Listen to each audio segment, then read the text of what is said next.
जिनकी चालें 10 मीटर पर सेकेंड और को पार करने में 4 सेकेंड और 6 सेकेंड का समय। अगर थोड़ा विचार करें, रेलगाड़ी एक ही है, क्या है? तो उसकी लंबाई जो भी है निकालनी है, लेकिन रेलगाड़ी इस आदमी को कैसे पार करेगी? इस आदमी के आगे से अपनी पूरी लंबाई क्या करेगी? और रेलगाड़ी इस आदमी को कैसे पार करेगी? इस आदमी के आगे से भी अपनी पूरी लंबाई क्या करेगी? यानी एक बात यहाँ पे तय है कि दोनों आदमियों की चालें अलग अलग, दोनों को पार करने में समय, लेकिन ध्यान ये रखिए कि एक ही गाड़ी दोनों आदमियों को क्या करेगी? तो जो सापेक्ष दूरी है क्या है, वो दोनों के लिए क्या है? समान। चूंकि सपोज करो ट्रेन इतनी लंबी है तो यही लंबाई इसके आगे से निकलेगी, और तो अगर आप केवल सापेक्ष दूरी का विचार करें तो कई स्टेप हट जाएंगे।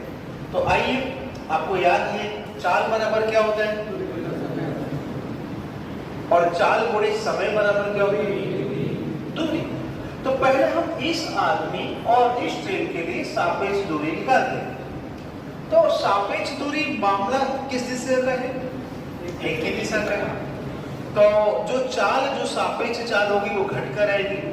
तो अभी हमें ना तो रेलगाड़ी की चाल मालूम है और ना तो रेलगाड़ी की लंबाई मालूम। तो हम मान लेते हैं कि माना रेलगाड़ी की चाल s, चूंकि ये मीटर पर सेकेंड में है और रेलगाड़ी की चाल अक्सर कहाँ होती है, लेकिन सवाल आसान हो तो अभी मैं इसे भी क्या मान लेता हूँ, और रमन रेलगाड़ी की लंबाई l।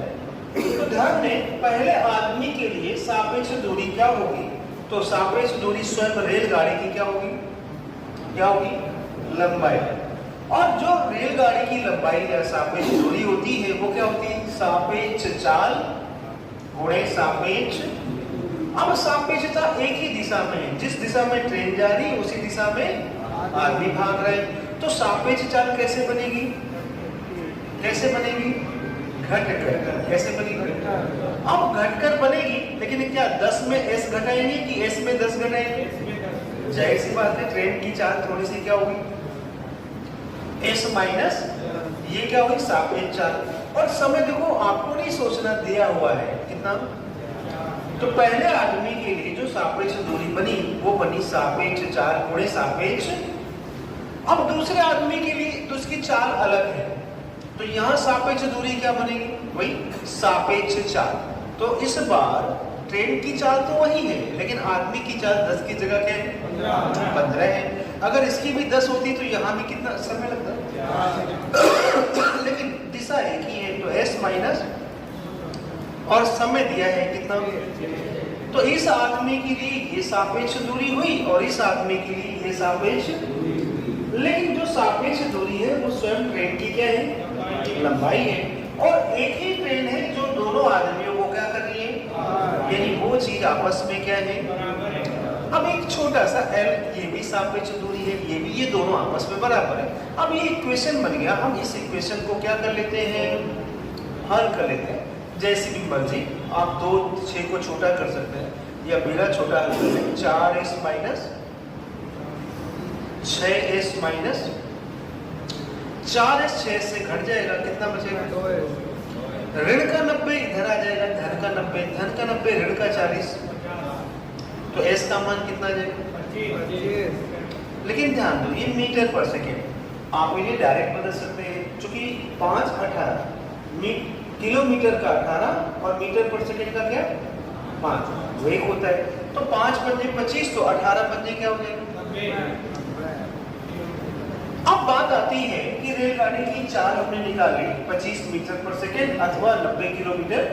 अब कहते हैं रेलगाड़ी की लंबाई बताओ। तो जरा गौर से देखें, ये भी क्या है? रेलगाड़ी की, अथवा ये भी क्या है?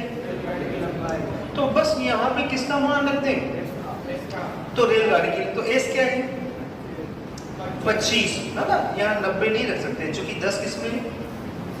मीटर पर सेकेंड। तो ये 25 माइनस 10, 15 गुणे 4।